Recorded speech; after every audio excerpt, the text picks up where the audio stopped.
Assalamualaikum warahmatullahi wabarakatuh.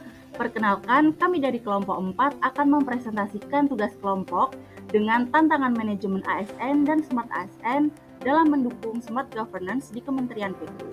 Dengan tema peran ASN dalam digitalisasi pelayanan publik di Kementerian PU. Nah, melalui presentasi ini, kami mengangkat isu-isu yang kami anggap krusial dan menjadi tantangan manajemen ASN dan Smart ASN. Lalu juga ada analisis dampak dan proses pemilihan isu, serta akan terbentuk outcome dan yang dapat diterapkan.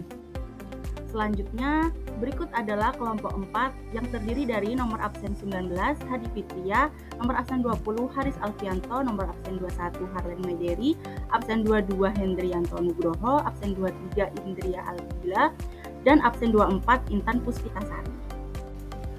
Langsung saja, yang pertama adalah identifikasi isu. Kami mengidentifikasi 3 isu sebagai berikut. Yang pertama, fragmentasi aplikasi pelayanan publik, internal maupun publik.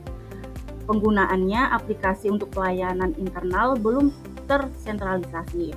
Lalu yang kedua, ada proses penyampaian minat badan usaha belum terdigitalisasi, seperti penyampaian, pemrosesan, dan pendokumentasian surat minat badan usaha selama ini masih manual. Lalu yang ketiga, minimnya partisipasi ASN dalam inovasi pelayanan publik, di mana pemanfaatan aplikasi belum optimal, cenderung memakai proses manual. Selanjutnya akan dijelaskan oleh teman saya. Ya oke, sekarang kita masuk ke dampak dan pengaruh isu. Isu yang pertama adalah isu fragmentasi aplikasi pelayanan publik. Yang pertama adalah duplikasi fungsi, artinya banyak aplikasi berbeda melayani tujuan sejenis, padahal bisa diintegrasikan menjadi satu platform yang besar. Yang kedua adalah inefisiensi kerja. ASN harus login ke banyak aplikasi, input data berulang, dan memproses dokumen di sistem awal. Yang ketiga adalah kesulitan integrasi data, artinya data pegawai tersebar, tidak ada single source of truth sehingga menghambat analisis dan pengambilan keputusan. Yang keempat, user experience buruk.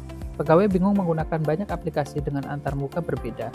Yang kelima, lambatnya adopsi digital, artinya semakin banyak aplikasi terpisah, artinya semakin rendah partisipasi ASN. Yang kedua adalah belum terdigitalisasi proses penyampaian minat badan usaha oleh calon pemrakarsa. Yang pertama, kurangnya transparansi, artinya proses penyampaian minat badan usaha tidak transparan dan lambat. Yang kedua, arsip tidak terdokumentasi, artinya tidak ada rekam jejak historis progres KPBU yang memadai sehingga sulit untuk evaluasi dan audit. Yang ketiga, ketidakpastian investasi, artinya tidak ada kepastian atau dasar hukum dalam pelaksanaan digitalisasi dalam tahapan KPBU sehingga kepercayaan investor menjadi berkurang. Yang keempat, potensi hilangnya minat investor, yaitu potensi hilangnya peluang investasi akibat lambatnya pengolahan minat proyek. Isu ketiga, minimnya partisipasi ASN dalam inovasi pelayanan publik. Yang pertama adalah menghambat terwujudnya smart governance, artinya rendahnya pemanfaatan aplikasi menghambat transformasi digital. Yang kedua, inefisiensi kerja, yaitu beban administrasi untuk proses kerja manual tetap tinggi. Yang ketiga, inovasi tidak berkembang. Inovasi pelayanan publik tidak bisa berkembang karena tidak ada inovasi ASN. Akan dilanjutkan oleh teman saya. Dan selanjutnya, keterkaitan antara manajemen ASN dan smart governance dengan ketiga isu yang dibahas sebelumnya. Isu yang pertama, fragmentasi aplikasi layanan publik. Pada aspek manajemen ASN, ASN diharuskan mengolah berbagai aplikasi layanan publik yang berjalan sendiri-sendiri. Pada aplikasi tersebut memiliki tujuan yang serupa. Kondisi ini membuat pengolahan data tidak efisien, duplikasi administrasi meningkat, dan ASN kesulitan memberikan layanan yang cepat dan terintegrasi. Pada aspek smart governance menuntut layanan publik yang sederhana, transparan, dan mudah diakses. Fragmentasi aplikasi membuat masyarakat maupun badan usaha harus membuka banyak aplikasi berbeda untuk urusan yang sejenis, sehingga mengurangi kenyamanan, menurunkan partisipasi publik, dan melemahkan prinsip keterpaduan data dan tata kelola digital. Isu yang kedua, belum terdigitalisasinya proses penyampaian minat badan usaha dan oleh calon pemrakarsa. Pada aspek manajemen ASN yang melakukan proses pengadministrasian secara manual tanpa digitalisasi akan rawan kehilangan dokumen, sehingga sulit menyusun rekam jejak historis penyampaian minat dan memperlambat proses pelayanan publik.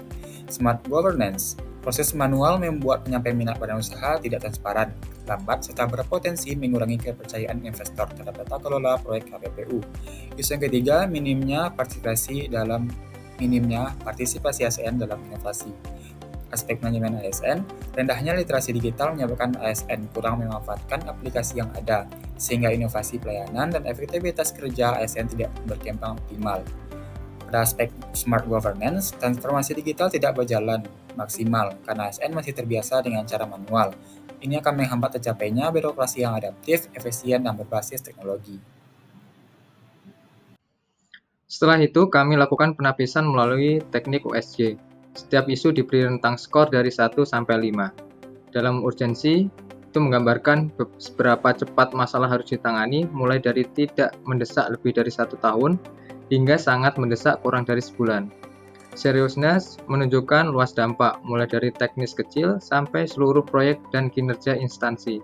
Sedangkan growth menilai seberapa cepat masalah memburuk, dari tetap sama hingga memburuk sangat cepat dalam sebulan.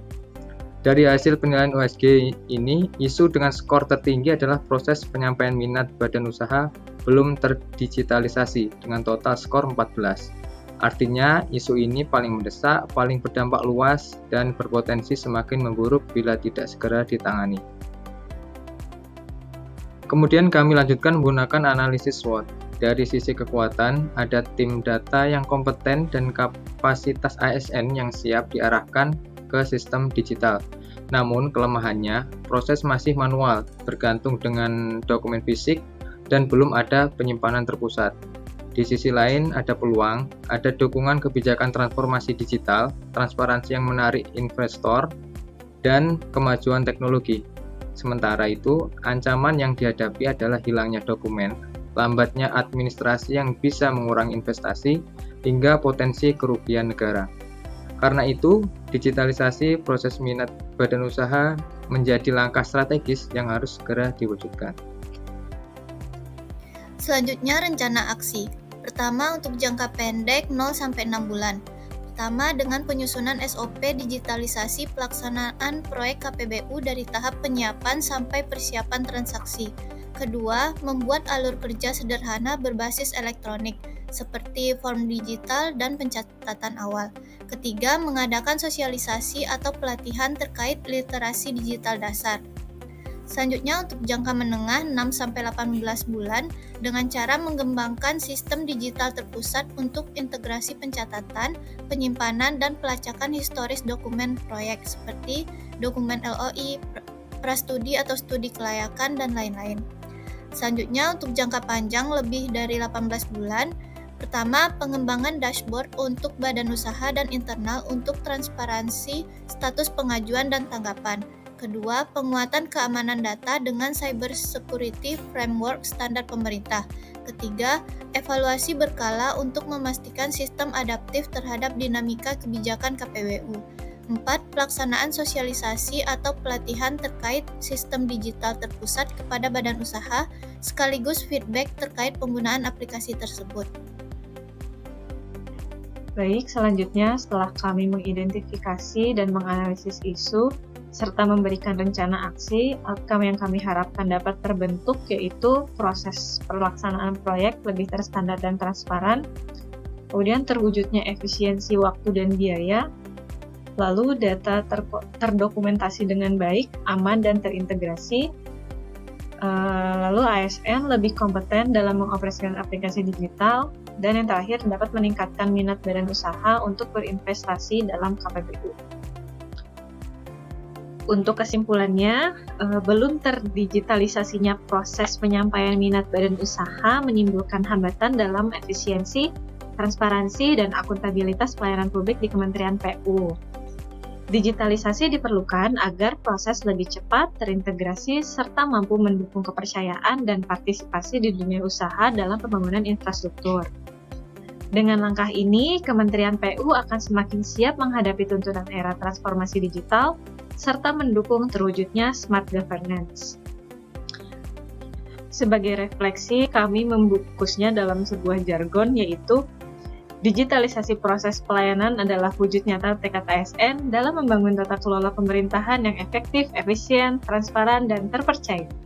Terima kasih, sekian presentasi dari kami. Wassalamualaikum warahmatullahi wabarakatuh.